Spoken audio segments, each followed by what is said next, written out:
د لوی او بخونکي خدای په نامه. قدرمن اوریدونکو، پام وکړئ د لیکوالې او شاعرې خور بلقیس خوستی د سترګو لیدلی حال چې د یوې معصومې نجلۍ د ژوند واقعي داستان چې هیلې او ارمانونه یې د کورنۍ د خشونت نه بلکې د خوشباورۍ قرباني شوي دي او په دې باور چې ښه ژوند به ولري، خو د هغې د ژوند سره لوبې وشوې. با ادبه زړهسوانده نجلۍ د ښکلي صورت او ښکلي ځوانۍ څښتنه شاوخوا خپل خپلوان د هغې په مرکه راتلل، خو د کورنۍ لخوا ورته رد ځواب ورکول کېده. بالاخره یوه مرکه چې هلک په امریکا کې و په جنۍ پسې راغله. نو د ښځو خبرې دي چې لیمیکي به درته فیل جوړ کړي. د صفتونو داستانونه شروع شول. بالاخره کورنۍ په دې خوشباورۍ چې هلک په بهر کې دی، شتمن دی، خیر کوي، تعلیموي، پروا نه کوي. نو نور خو بیا مثالونه ورکوي. هغه فلانی وګورئ چې د یوې ښې پوهنځۍ نه فارغ دی، بېکاره په کور ناست دی. هغه فلانی وګورئ چې تعلیم یې کړی خو چې پیسې نه لري، هیڅ ده. په دې نړۍ کې هر څه پیسه ده چې شته ولري، تعلیم او زده کړې پکې چا راوستي دي. ژوند په دې خپله خوښ باید جوړ شي. ټول خلک تعلیم او زده کړې د همدې ښه ژوند او پیسو په خاطر کوي. دا هلک پیسې لري، زده کړو ته نه دی محتاج، ژوند به یې ورسره ښه وي، د ګل په شان به یې ساتي. بیا به پکې چا وویل خو دا کور خو یې سمه کنډواله ده. له بلې خوا به پرې غږ شو چې دوی خو درته نارې وهي چې دا زموږ زوړ کور دی، ابادۍ ته مو پکې زړه نه کېږي، ښه پرېمانه ځمکه لرو، تعمیر پکې جوړوو او تاسو ته هم به چې څومره ولور وغواړئ هغه درکوو. بیا به بل ور غبرګه کړه دا به مناسبه نه وي چې نجلۍ تعلیم یافته وي او هلک بېسواده. بالاخره ټوله کورنۍ په دې سره شوه چې همدا مناسب خلک دي، دوستي ورسره کوو. د نجلۍ سره خو پوښتنه کول پښتو خرابوي. بېلې دی چې مشوره ورسره وکړي. د جنۍ دسمال یې ناپېژانده خلکو ته ورکړ. جنۍ خبرېږي، ژاړي، اوښکې تویوي، خو د احترام له وجې غږ نه پورته کوي، ځکه پوهېږي چې که غږ پورته هم کړي څه ځای به ونه نیسي. جنۍ سوچونو او اندېښنو په سر اخیستې وه. له سترګو یې خوب تښتېدلی و.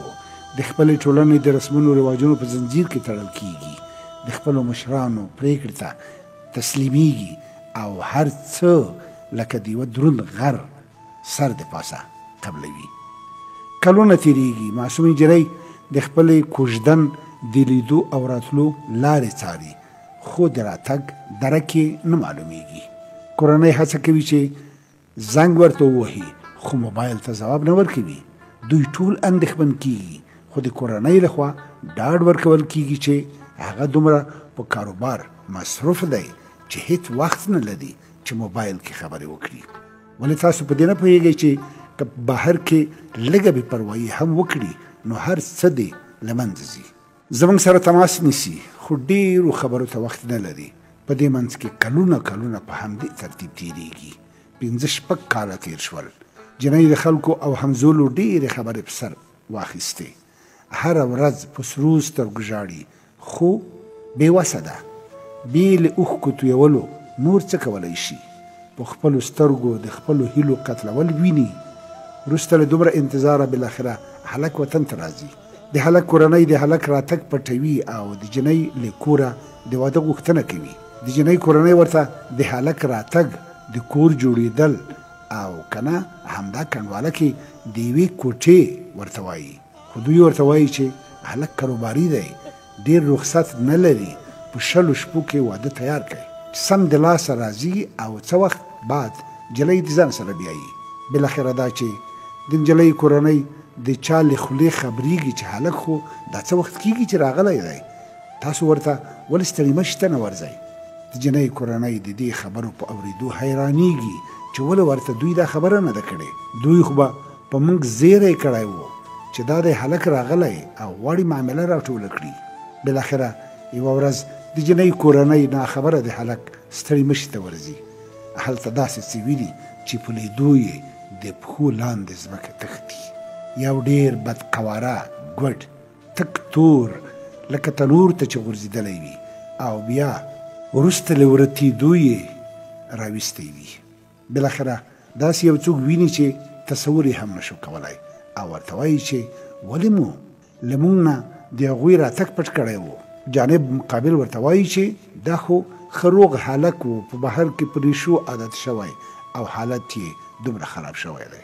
موږ فکر وکړ چې ستاسو تر راتګه به لږ راسم شي او ښه به شي، نو ځکه مو درته ونه ویل. د نجلۍ کورنۍ د دې هر څه په لیدو په زنګېدلو قدمونو د خپل کور په خوا راګرځي او خپل کور ته راځي. خو اوله ورخه تېرې وې. معصومه نجلۍ چې کلونه کلونه یې ورته انتظار کړی و د دوی حالت په لیدو حیرانېږي. دوی خبره پټوي ځکه دلته بیا پښتو رامنځته کېږي. د جنۍ کوچنی خور خپله دا مشره خور ټول له حال او احواله خبروي. نجلۍ ته دماغي شوق پیدا کېږي، پې اوښه کېږي او خبره یې تر روغتون او ډاکټر رسېږي. کورنۍ حیرانه ده چې څه وکړي، څه ووایي. وایي چې یو طرف ته ډانګ او بل طرف ته پړانګ دی. که ورکوي د نجلۍ ژوند په اور سیزل کېږي او که نه یې ورکوي د خلکو خبرې دي. پښتو ده، خدای چې د جنۍ به همدا قسمت وي باید د خلکو خبرو او پښتو ته وګورو او واده ورته وکړو. جنۍ خبرېږي او کورنۍ ته ګواښ کوي چې که دوی د واده فیصله وکړه نو ځان به ووژني. ټول عمر د پلار په کور کېني خو د داسې پوډري بېسواده او ګوډ سره به واده ته غاړه کېنږدي. د جنۍ کورنۍ خبره د هلک کور ته رسوي، خو هغوی هم اصرار کوي چې موږ هم پښتانه یو، داسې کله کېږي چې موږ کړي ښځه خوشي کړو. دوی ورته وایي چې نامزادي د پیژندګلوۍ یوه دوره ده. نجلۍ له خپل قیده ازاده کوي، خو خبره ورسره نه مني. بالاخره جرګې او مرکې پیلېږي، خو څه پایله نه ترلاسه کېږي. آخر دا چې قضیه عدلي او قضایي ارګانونو ته راجع کېږي، دوسیه لیکل کېږي، خو د دولت لخوا ورته ویل کېږي چې سبا به ټولې ښځې ځانونه خلاصوي چې دا مېړه مې نه دی خوښ، دا کار امکان نه لري. د قضیې دوسیه د محکمې په المارۍ کې تړل کېږي او د نجلۍ اخرنۍ وروستۍ هیله له لاسه ورکول کېږي. د یو ښه راتلونکي د ښه ژوند ارمان یې په خپل زړه کې دفن کېږي او بې له دې چې څوک ورسره مرسته وکړي بې سرنوشته پاتې کېږي. هلک بیرته بهر ته ځي او نجلۍ په یوه بندبست کې اچول کېږي. هلک ته به نورې کورنۍ د بهر په نوم خپله لور ورکړي، خو د بېګناه نجلۍ د ژوند سره لوبې کېږي. جنۍ د ځان سره دا بیتونه زمزمه کوي او اوښکې تویوي. د ستورو سره څنګ کې وسول مې ارمانونه، د خلکو له نظره پټول مې ارمانونه. د ستورو سره څنګ کې وسول مې ارمانونه، د خلکو له نظره پټول مې ارمانونه. او نیمګړي وو نیمګړي دي پوره به چیرې نشي، نیمګړي وو نیمګړي دي پوره به چیرې نشي. بس تش په تصور پوره کول مې ارمانونه.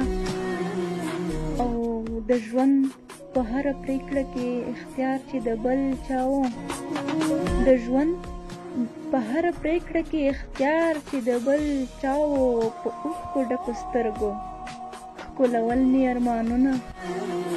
او ما هم په خپل پښتو او پښتونوالي باندې ویاړ کړ، ما هم په خپل پښتو او پښتونوالي باندې ویاړ کړ. خدا څنګه پښتو چې وژل مې ارمانونه. خوستی دغه هر څه خو قرباني او ایثار غوښته، خوستی دغه هر څه خو قرباني او ایثار غوښتو. د نورو په خاطر چې سوځول مې ارمانونه، د نورو په خاطر چې سوځول مې ارمانونه. د ستورو سره څنګ کې وسول مې ارمانونه، د خلکو له نظره پټول مې ارمانونه، د خلکو له نظره پټول مې ارمانونه.